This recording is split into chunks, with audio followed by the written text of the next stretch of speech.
In this devotional, I'm going to share with you 3 thoughts from Proverbs chapter 24, verses 30 through 34, where we'll find out why Solomon told his son, "Don't be lazy."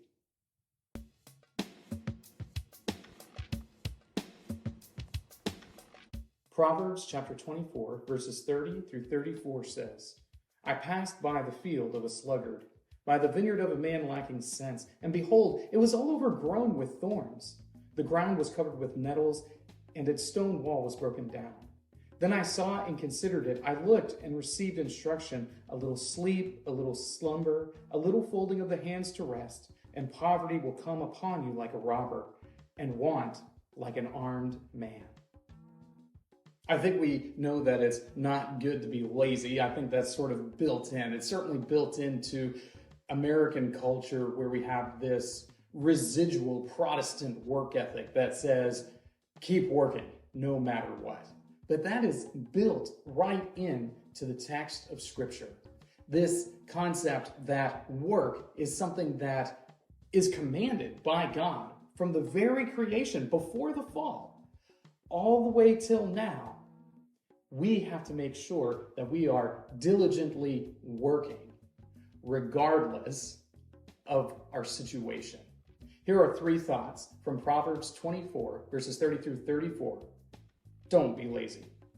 Thought number 1, the lazy lacks sense.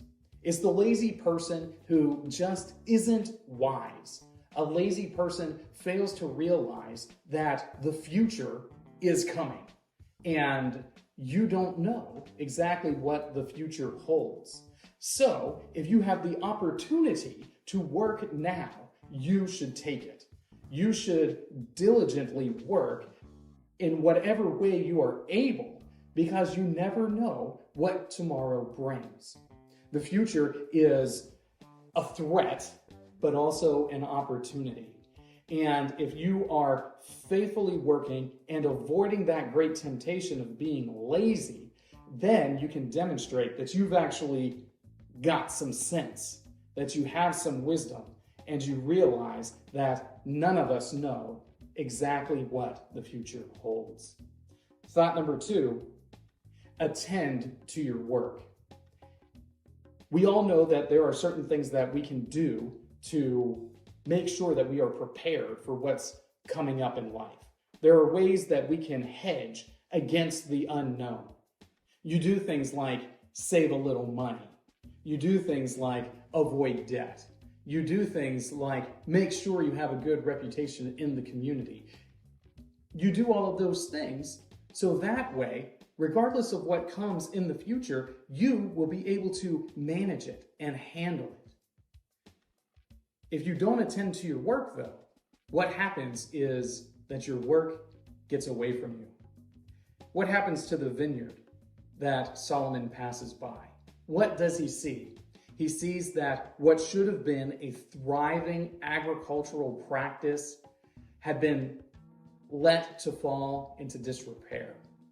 And because it had fallen into disrepair, the vineyard was no longer viable. It was no longer able to produce like it should, all because the owner of the vineyard was lazy. They didn't do the work that they ought to have done in order to maintain this piece of property. Thought number 3, want comes quickly. Our body tempts us all the time. It tempts us to sleep. It tempts us to rest. It tempts us to avoid exertion. And it does all of those things pretty purposefully as a means of conserving energy. But here's the deal.